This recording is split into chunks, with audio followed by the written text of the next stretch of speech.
Hey guys, welcome back. This is Jury Rig Garage. I'm Davis and this is Tristan. We're going to be doing some more work on Tristan's Turbo 3800 here. A couple of maintenance things that we need to do today, some things that our tuner Garner recommended we check for him. But main problem today that we're fixing is the balancer that we put on the Camaro balancer is trashed and it's just wobbly. And ever since we built the motor and put it on and started driving it, we realized this. So we have a spare L67 balancer right here. We inspected it. We had two actually, and this one was the better of the two.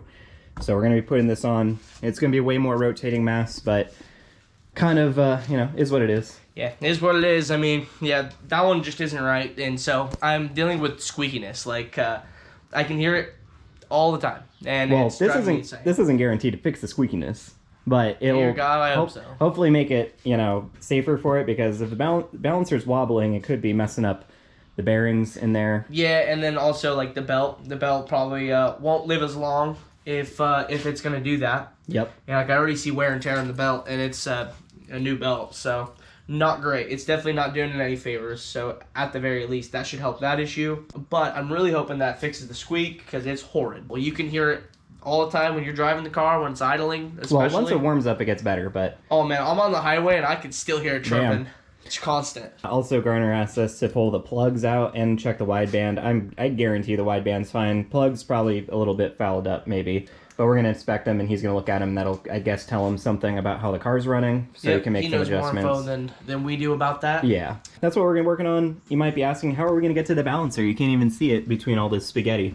So what we're going to have to do is we're going to take off this charge pipe right here. We're going to take off the down pipe, which connects to the wastegate recirculation, and that should give us enough room. But the problem is our air tool isn't very strong, so if it's not able to break off the balancer bolt, we're going to have to see about moving the intercooler brick, because we have a stronger electric impact gun, but it doesn't fit with that very big. So yeah, we're gonna have to drop the intercooler if we're gonna have to do that, and it looks like we're probably going to.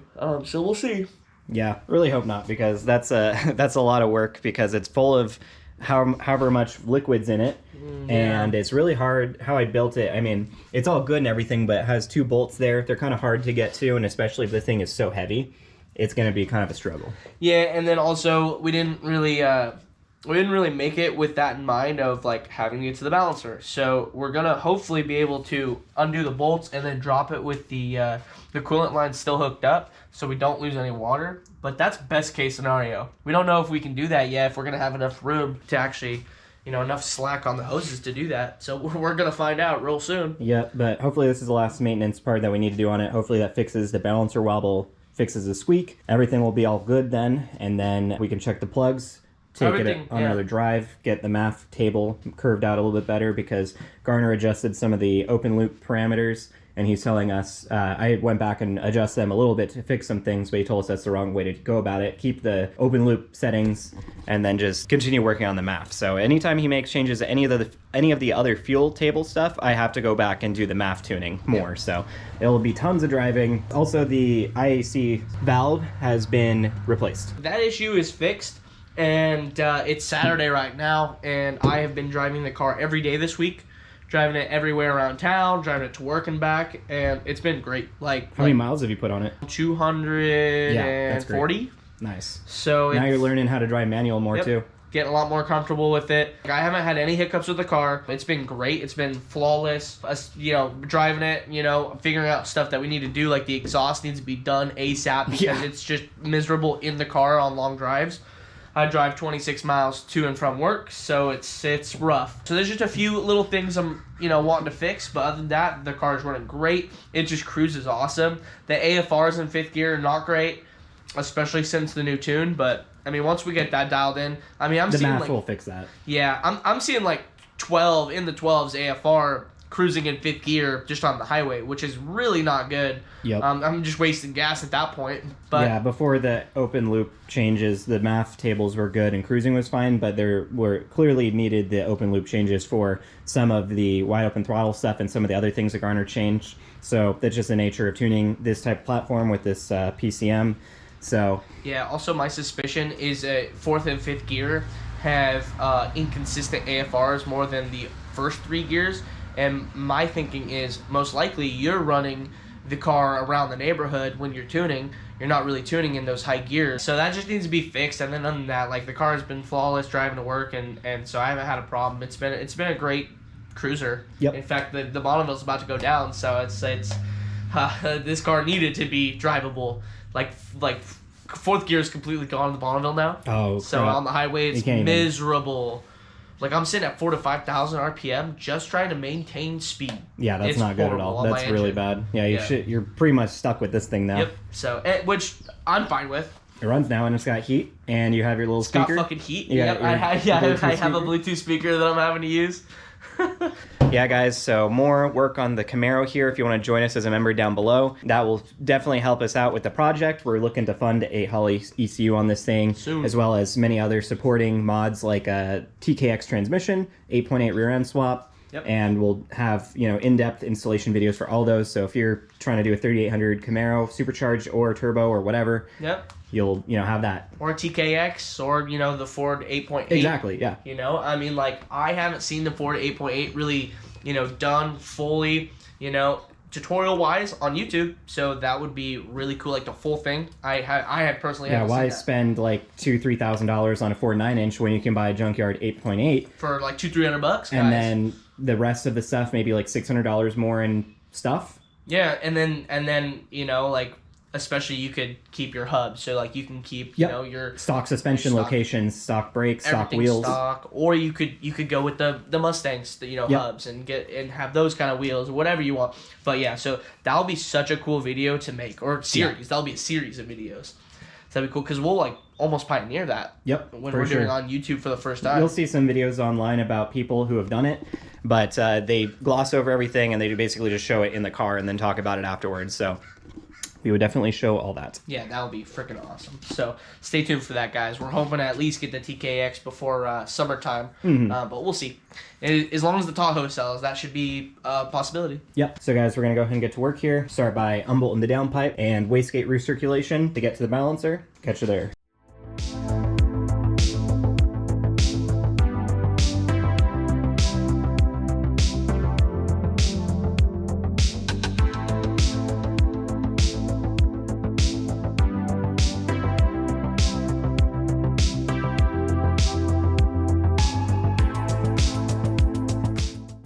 Alright guys, we got the air compressor set up. We let it fully fill up.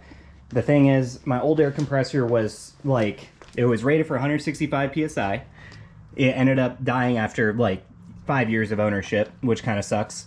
Isaiah bought a new one, and it's rated for the same. It's the same model, it's just like the newer version, and it is definitely weaker. So unfortunate. Yeah, so we're gonna see. We're gonna see if the air impact does it. You can see our dilemma is if it doesn't work, we have this nice OEM tools, you know, big gun, but brick's right in the way. There's no way you'd be able to fit it there without moving this. Yeah, that is a chunky boy. Yes. That's a lot of torque. So this would break it free easily. We're hoping with a quick burst of this it'll work. Our other option is we could actually do something that might be, you know, not approved by you guys, or we've never done it on video. I mean it's jury rig approved. Yep. That's all that matters. What you do is you get your socket.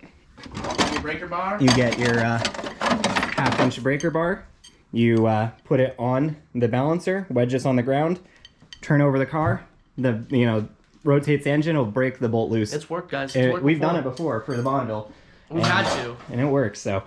Tristan's going to go ahead and see if he can zap this off, and let's see what happens, I guess. Yep.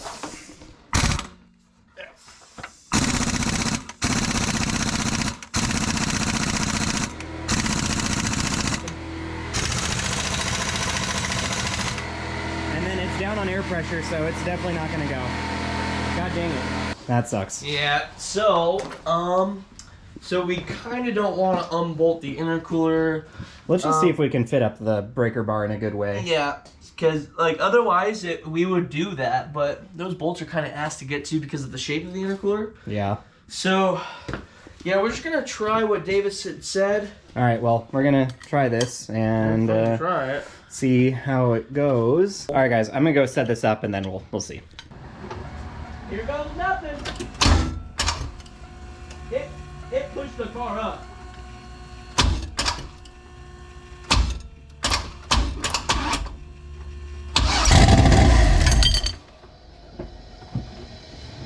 believe that worked. I'm hoping. Yeah, it did. It did? Yep, it came right out. I can't believe that thing lifted. Look at that. It literally pulled the bolt out. We didn't have to go the rest of the way. Wait, what? How is...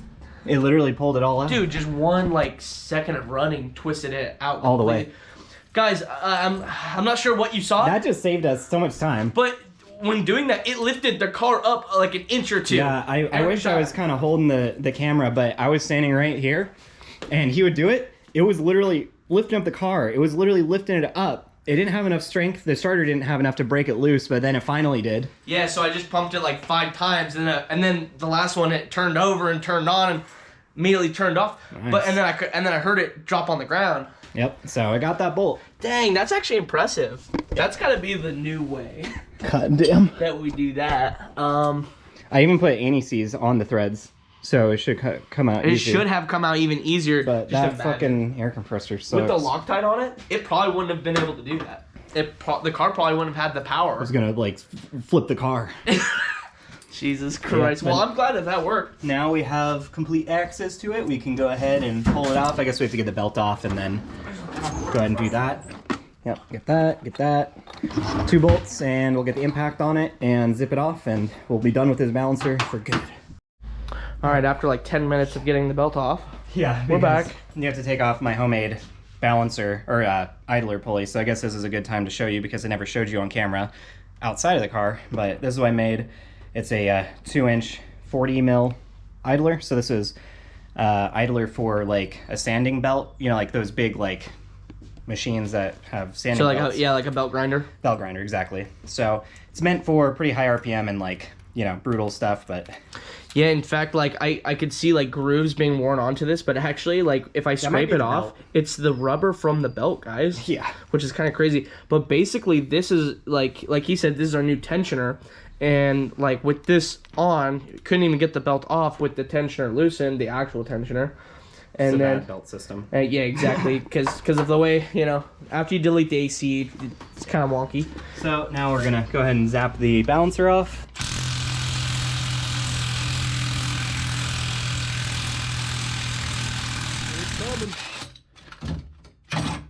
Nice. Oh boy. Good luck. Yep. There you go. Got no idea why this one was wanting to be wobbly. Old and crap. Maybe. Yep.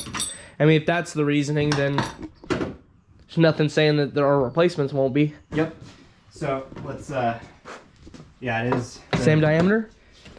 That's good. Like that's good to know because that's what I was worried about earlier because like we don't want to just switch belts. Smaller. But and as far as the like I'm trying to look at the grooves and teeth and whatnot, they look the same to me, so I'm hoping we don't need to do a crank relearn.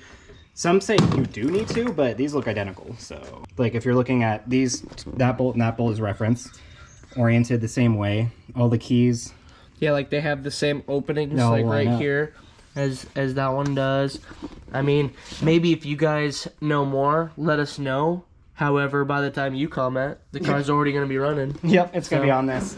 But this, I mean, in theory, this actually might help out a little bit because this is a L67 bottom end, and I've always been like unsure about like externally balanced versus internally balanced, like flex plate and or flywheel in our case and balancer, like what can work and what's safe for it or healthy for it. Like this is for an L36 bottom end. This is for a, you know, L67. Yeah, because we've gone back and forth, really, like, we had no idea, because we deleted the balancer shaft, and, you know, when you do something like that, I mean, even if you don't do that, you got to make sure that your shit is balanced, because this is an internally balanced engine, and so, like, the freaking, the pulley and the bottom end all have a part to play in balancing themselves. Exactly, so who knows, but we know for damn sure, this thing wobbling like this when it's on the car is not good for it. Not good. So yeah, and that's all Annie sees. But yeah, I mean, like I can't see, and we've had a bad pulley before, and like just looking at it, I couldn't tell what was wrong with it. And same with this thing. I mean, it should have just seated perfect. I mean, if you look at it here, right, it has this rubber. Yeah, yeah. So it's for a dampening effect or whatever. But But you look, this side is raised up, whereas this side is recessed in. Oh yeah, you can definitely tell that. This is an outer ring on the actual hub, so maybe the outer ring is separated or moved or shifted at some point. Whereas this one doesn't have that, no dampening. It's just a straight metal bit. So that's a good point. But however, this doesn't sit against anything, right? No, that's what I'm saying. You see the center? Imagine this as center. Yeah. Single assembly attached to the snout here. The outer ring is separate from it. It's sitting on a piece of rubber to dampen it. I see. So if the center part is not even anymore, even with the outer part, then it'll wobble. Oh, okay. I mean, that makes more sense. And yeah, like this thing, the rubber is actually like farther down in the front, up behind this thing, I believe. Yeah, I think rubber on it. Oh, you can. Anyways, that feels like rubber. On this the one edge, looks but cleaner. It might not be. We'll see. But yeah, this one was at least the nicer of the two that we have of this type. So we're just gonna run it. New bolt too. Yep. Well, you know, old bolt. Well, it wasn't used. It's clean. Okay. Yeah. And then I guess I might have bought it new. And then if this doesn't end up like working perfectly, we had discussed buying a Grand Prix NA pulley because you can't buy a new Camaro pulley anymore. You just can't. They're not available. But the Grand Prix ones are, I guess. So that's kind of a plan B if this doesn't go well. I can't really see anything going wrong, but it might have the same issue as the old one. And guys, if you're doing this, now would be a good time to replace your crank sensor because that's the only way you can access it. We already did that on a previous video, so if you need to do some preventative maintenance right now would be a great time to do that. Yep, crank sensor, and then I mean cam sensor is very close too, and if you're down there, you might want to do that too. Oh, there it is. All right, well, zip this in and put her back together and check the plugs, and yeah, we'll be right back. We've showed you how to do this before, so. All right, guys, we're back. We got the whole down pipe, everything all piped up, back connected. We actually took out, I think that's the number 4, I don't know, whatever that even side is. The first one on the passenger side, it looked clean. I forgot to show on camera. Two? Yeah, so I'll show you some photos how it looked. It was, from what I looked online on charts, under a normal operating sense, so it wasn't like crazy or bad. Not lean, not overheated, not rich, not covered in oil. Yeah, you guys will see for yourself, but it looked decently. Yeah, I can try getting that one. Please. But, yeah. I might even try underneath the car. Just the boot, getting the boot off with It's so easy to get to the driver's side under the car. Yeah, I'm having trouble getting the boot off just because the dipstick is using the same passageway. A little bit, yeah. Yeah, I see what you mean. It's kind of annoying. I don't want to have to lift up the car, though. Yeah. Yeah. And we ain't getting underneath the car without lifting it. I know I said we made this to be serviceable, but... Well, I mean, like, to a point, you can't... I can get to it from right here. Oh, you can? Yeah. We didn't make those manifolds, so how serviceable can you really make that? There. Now, see, that's what it is for. The dipstick is a spark plug holder, so you don't lose it. So. Multi-purpose. Yeah. Let's pull that one, because that one usually runs the hottest out of all of them. And that one, before when we pulled it last, looked the worst, so we're going to pull it again, see if it looks similar to the other one. Seeing if it cleaned itself up, because I don't think we even did anything to it. We just put it right back in. By the way, guys, we're running NGK TR6s. That's just what I've always ran in the Bonneville. They're like a heat range lower than stock, which is good. All right, we just pulled it. Yep. Literally 2 seconds after it looks the same. It's a little bit grayer browner on the strap, but that's still normal conditions. That looks just like that, which is better because that plug has gotten cleaned up. Yeah, so that must mean the tune's a lot better. When we were running Rich, that was black. Yeah, let me take some photos of it. So honestly, that's looking good. That was the hottest cylinder running before. We have since fixed that issue, but cylinder 1 was the hottest running cylinder, so that's why we thought the plug looked like that, or it had to do with the fueling. But these look great. I think Garner would agree. Yeah, we'll see. We're gonna find out. He might have something to say about them. Because we looked this up, and from what people are saying online, that actually is very normal wear. Yep. And personally, just charts online from NGK, charts online from other companies, like it looks normal to me. Personally, all the plugs I pulled out of my cars look much worse than that, but you know, way more miles. Yep. All right. Well, we're gonna go ahead and put this back together, and we can actually start up the car. Yep. See if the balancer issue is fixed, if the belt squeaks, and Yeah. By the way, my fingers. me and Davis discussed this. If the belt squeaks, what we're gonna do is we're getting rid of the Camaro and we're buying a 5th gen. Yep. And a Fiero. Well, we're buying the Fiero either way. We're buying the Fiero either way, guys. That's coming up. This is a good point as well. Mustang's for sale, so my supercharged 680 swap Mustang. If you guys are interested, hit up the business email and we can work something out. But it is for sale to fund bigger and better things for the channel. Yep. So, you know, Davis has had his fun with the Mustang. He's modeled it exactly how he's wanted so far. And, well, now he just wants to move on to a different project and also, you know, use some of that money for other things. Because it's not going to go completely into the new project. Yeah, that would be debts, crazy. Possibly buy a house with a big shop. You know, everything for the channel. So. Yeah, so he's doing that. And so we're hopefully buying a Fiero in the next couple days. Maybe even today. Possibly today. That would be lit. That would be freaking awesome. Yeah, and it's a real good deal, too. And me and Davis have both wanted a Fiero forever, and we've been talking about it forever, and we've been talking about 3800 swapping or LS4ing it, and just there's so many options. I mean, it's basically like a cooler version of this car, and so I just oh man, not necessarily cooler, but mid-engine, rear-wheel drive, manual. It'll be a great project. It's gonna get I guess. Post down below what you guys think we should do with it. LS4 swap it or 3800 turbo swap it. It's going to get a Holley Terminator X. It's going to get just all that stuff. Custom. You already say turbo? Kit. Yeah, custom turbo kit. We got the Max Spin Rods turbo somewhere over there. GT35 82. Kind of basically the same thing as this, but Max Spin Rod sent it to us. Yeah. It'll be really fun to do, and I'm ready to move on to the Mustang. That'll definitely fund it. So if you guys are interested in buying the Mustang, hit up the email down below. I'm looking for about 23 grand or best offer. So. All right, guys, we will come back when we have the car running. All right, guys, we're back. I just put my hand around all of the exhaust spots to see if there's any exhaust leaks. There's none. Well, I guess I haven't checked this one here, but that one feels fine. I guess we won't know until the wastegate opens. But as you can, we'll hopefully see. I don't know if you'll be able to see it. Sure. No wobbling. But yeah, we're looking at it. We're looking at it from the side with a flashlight. No wobble. It's straight, so perfect. The only chirping you hear is my idler, I think. Which I'll take that. Because before it was too, so... Once it heats up, it'll clear up too. But before it was so fucking loud. So like that amount of squeak, I don't... Okay.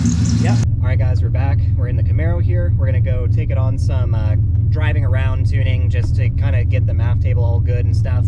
Not going to be taking on rips, so I think I'm just going to set up the camera and just do a little bit of a time lapse here. We adjusted the math a little bit from the data log that we got last week, so now we're just going to continue map tuning. Basically, the process for this is take on drives, bring it through different RPM ranges slowly, smoothly, and then take that with some special math against the AFR that we're getting, and then that will add or subtract from the math table to smooth it out, basically. So we did that already with the data log we got last week, like I said, so we're going to see what that does, and just drive it around, and it's starting to rain, so, I mean, great time not to focus on ripping the car. So we got the new balancer, we got the exhaust put all back together, and the plugs looked good, and Gardner said that basically wide open throttle, it's looking a little lean, like idling and driving around, the AFR is looking good, but he also thinks it's lacking timing up top as well. So the KR that we're seeing with like the crazy amounts, supposedly he hasn't outright said it, but that's kind of what I gathered from what he was saying. Basically needs more timing, so he's going to adjust that, and we're going to continue working on that. We're going to probably give him this tune with the updated map info, because he said he can't really touch it for a couple hours. But yeah, I'm going to go ahead and set you up, and we'll get driving.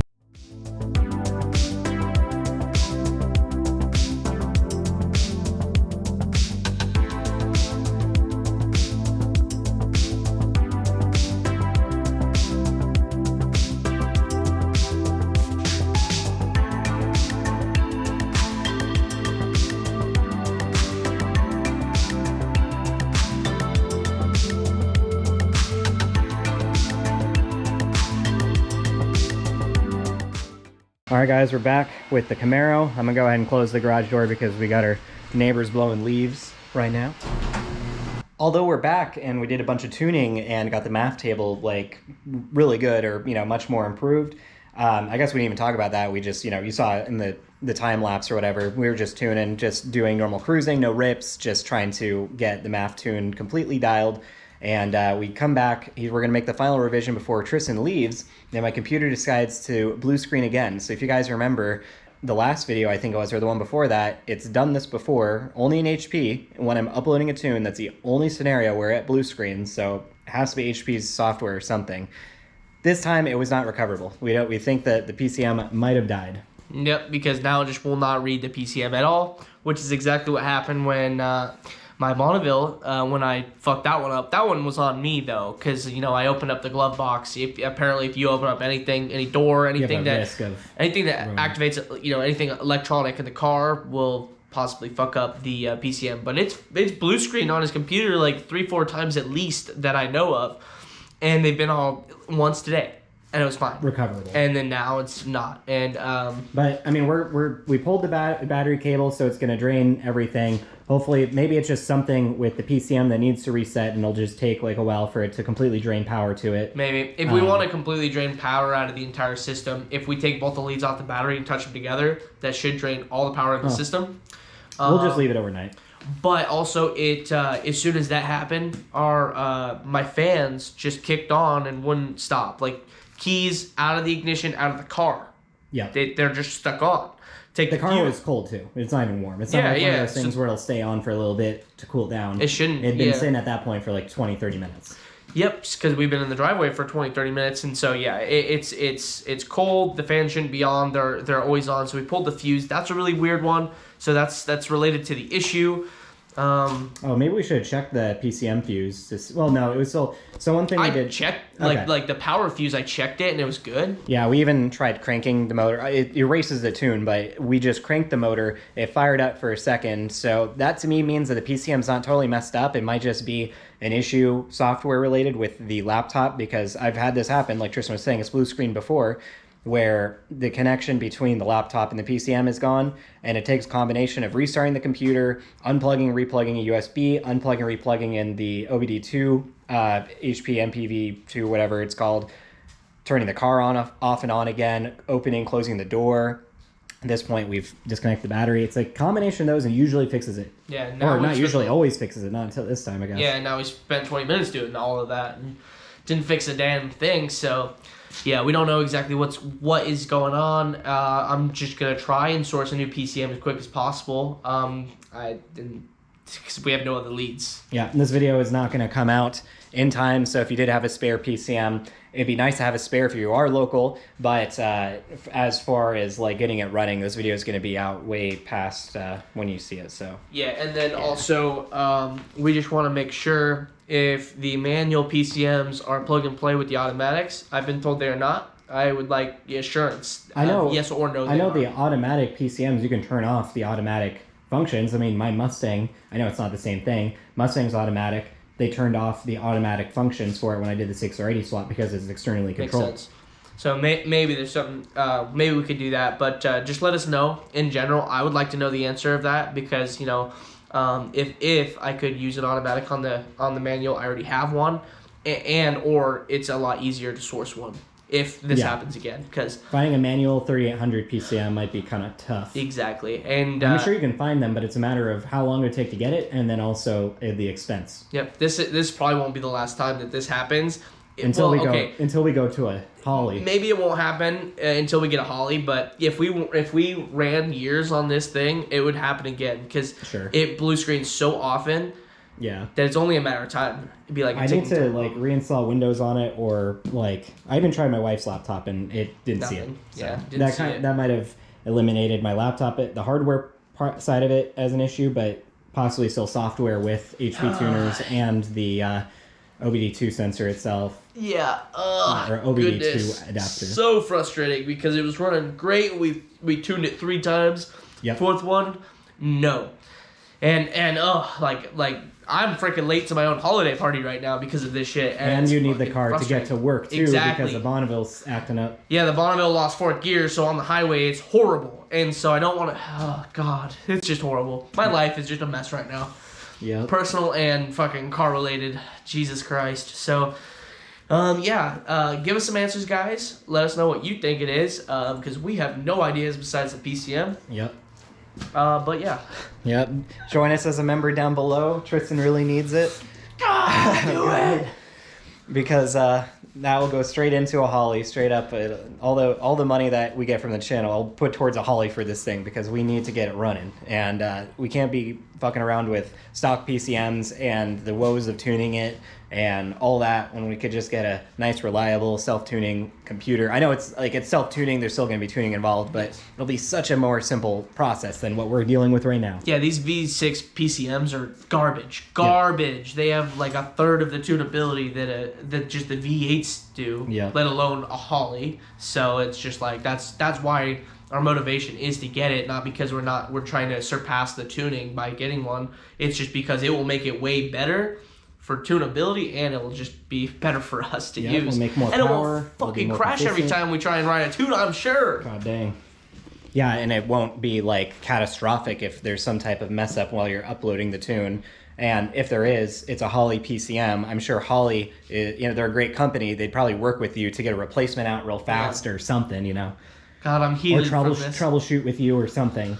Yeah, so, oh, God. Unfortunate end. I mean, like the last video we were even talking about, like, 1 step forward, 2 steps back. We were actually making quite a few steps forward with the tuning, and then this is, like, falling down the stairs, you're at the bottom again. Like, dear God. Dear God. Oh, goodness. Well, guys, that's going to be it for this installment of the Camaro being an asshole. I mean, other than that, it's been great. Like, this is the only problem we've had since, like, last week we got it running good. Yeah. Once we really, like, got the tune on it last week, it's been great. So, other than this one hiccup, it's been fucking awesome to drive. Chances are tomorrow I'll go out there, I'll connect the battery, I'll just connect the laptop, and I'll see it. Because that's been my experience. Anytime it's blue screened, it just needs a combination of things. So, I'm hoping that's the case. We don't have to replace the PCM, but that is a huge possibility. It might be our reality. But it is what it is. That's what we're going to have to do. I mean, at least it's parked here and not like we've, stopped on a corner to quickly update the tune and then we're like, need a tow or something. But yeah, that's going to do it for today, guys. Definitely leave a like down below, subscribe, and we'll see you next time.